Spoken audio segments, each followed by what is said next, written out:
adlaw kanatong tanan, maayong adlaw kanatong mga Oslobanon. Kauban nato karon ang akong isuon nga si Veronica Rendon, usa sa mapapili para konsihal karong umaabot nga eleksyon. Maayong adlaw diha, sis. May adlaw po da akong igsoon, Sister R. Maayong adlaw. Karon para sa mga wala na kaila or katong gusto gyud makaila kinsa ka. Kinsa man si Veron. Actually, si Veronica, kadua sa kinamuglangan ni Dudo ug ni Mideng. Siguro, ipailan ako si Dudo, usa sa mga minister na ato karon.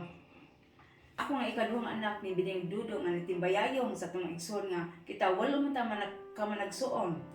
Paglakaw ni Mama, so ako ni nistaan as kinamuglangan. Yes, kay kato akong si Ate Brenda, iuban man to nila ni Mama. Okay, nag-working student na siya. Nag-working student. So ikaw gyud, saksi gyud ko nga ikaw gyud ang katibayan ni auntie ni iyo. Kanamo may so ligi ko kalimot atong sitwasyon nga kami bata kami. Ikaw gyud maglumoy maglungag sa imong ka edad matalong edad, no? Munang karon nadala gyud nimo ang imong pagkapugihan.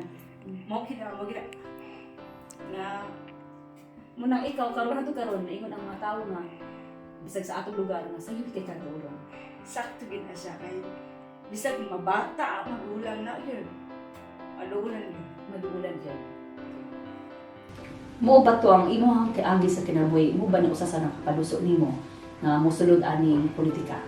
Usa gid na siya says kay no.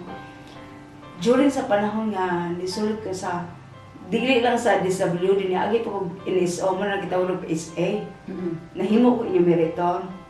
So daghang mga katawhan gyud nga wa gyud sila naabot sa ilang mga tagsa-tagsa pa ni Malay nga na sila iganahan nga Ipadangat. oh. So gusto ka ikaw mo'y mahimong Usa ko mahimong bridge lang, oh. tingog sa katawhan. Oh, man na siya.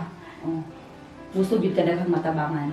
Mao gina sa usa gina nganong nidagan gid karon pagkakonsehal gyud kay nami daghang mga tawo nga maulaw gyud nga sa to ang munisipyo manuktok sa tong mga dago-dago nga kuan nga sa to na Offices, mga offices. Munang karon sa ako nga ko galingon is kumuduol sila dili sila maglisod kay ngano pareha man ta. Pareha ta nga ubos pero nay tindog nila. Tinuod yun na. Muna yun na, Rax, nung dito kalimot, nga imong gisuldi ka nang siya maglakaw ta ba araw sa raman ng dato, ta, sa raman ng kwarta, kuha tayo natabangan, di ba? Sa gina. So, muna bitaw kami sa inyong pamilya. Ang una, tigil mo nga madagan ka. Pero, kanang, isuporta na lang mi. Masakitan man gud may makadungog kay kabalo mi ang sakit ka. Kama tinabang, dili lang kay tungod kay nagpapili. Tungod kay inanak gyud ka sukad pa sa una. Nya, Rax, imo man gusto man gyud ka mo serbisyo sa atong lungsod. Kung palaron ba makadao, unsa may pangandoy nimo namong mga Oslobanon? Usa gina ko pangando is kitang tagos-Lebanon is makakaon gid ta adlaw. Usa gina kanang livelihood nga gikan sa kabukiran iyatong gibutan nga agriculture usa gina atong palambuon Mga panginabuhian. Gikas Oh. nga kanang mga farmers nato dapat ato ginang dublihon ang ilang mga kinahanglanon.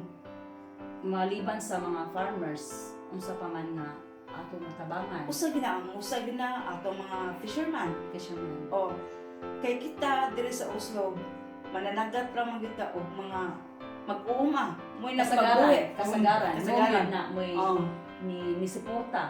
munang atong palambuon ang mga fisherman, labi na atong butang og payaw.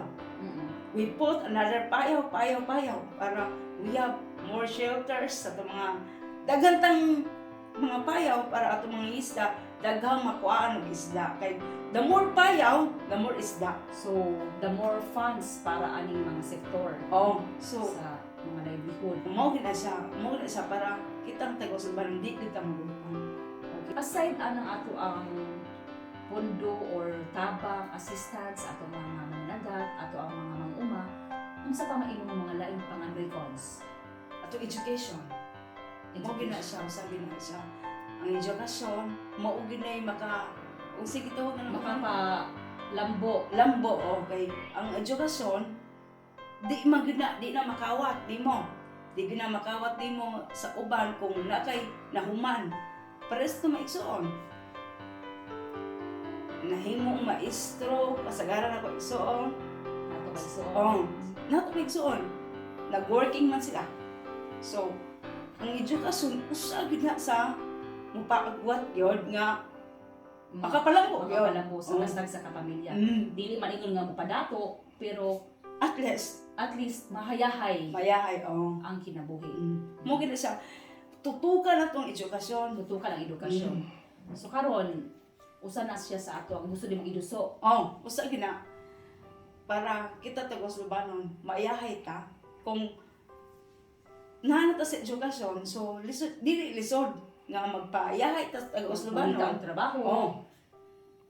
Tinuod din ako Oh, ang edukasyon, importante yun sa kapamilya. mo gid na siya. Hindot kay siya nga programa kon sa edukasyon kay kita man gyud nato unsa ka importante ang edukasyon sa tagsa sa kapamilya.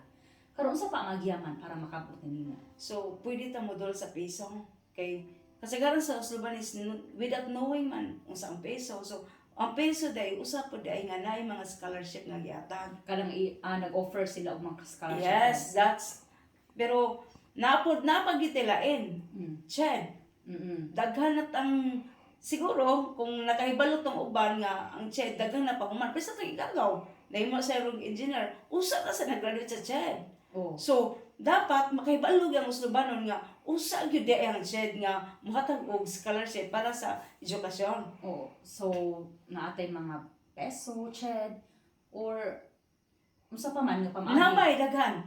Pero ang TESDA, ang TESDA is only vocational. Pero importante kay na. Importante gyud na siya kay no. Na may align gyud ana para ana pod.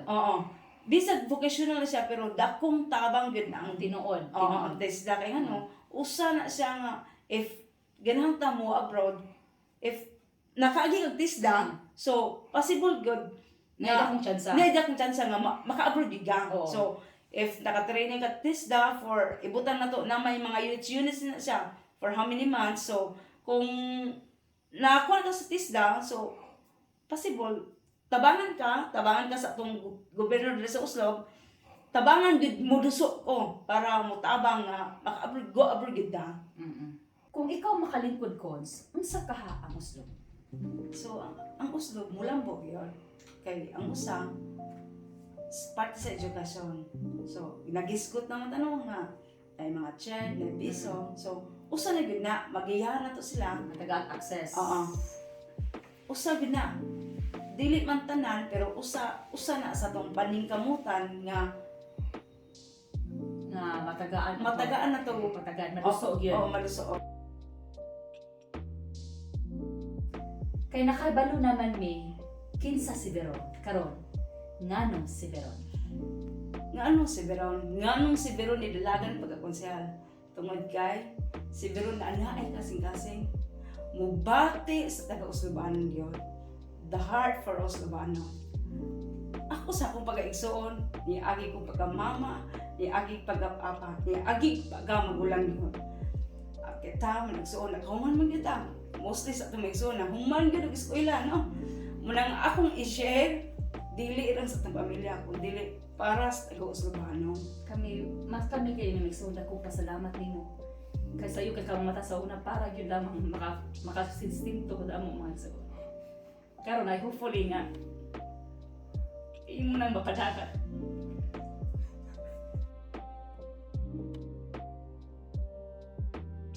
Tapusang pulong cons para nato mga Uslubanon. Ang akong katapos ang pulo is magpasalamat ko taga Uslubanon kung tanan nga ako na detallis, nabuhat naman ako nato manang sa atong pamilya, nabuhat na nako sa panahon nagkalahi ko, nabuhat na sa panahon nga nag-iniso ko, karon taga Uslubanon, why not di na ko mabuhat, di ba? So nidagan ko para sa taga Uslubanon kay gimahal muna ako Mga Uslubanon. Hala ka nindot. Daghan kay salamat ko sa pagpadanga salamat pagpaila nanunggan na gyud namo og unsa kinsa severon ug unsa imong mga pangandoy para kanamong mga Oslobanon. Ayaw kalimot. Ayaw kalimot. Numero 20 sa baluta. Hala ka swerte 20 cons. Perte. Numero 20 sa baluta, Veronica Rendon.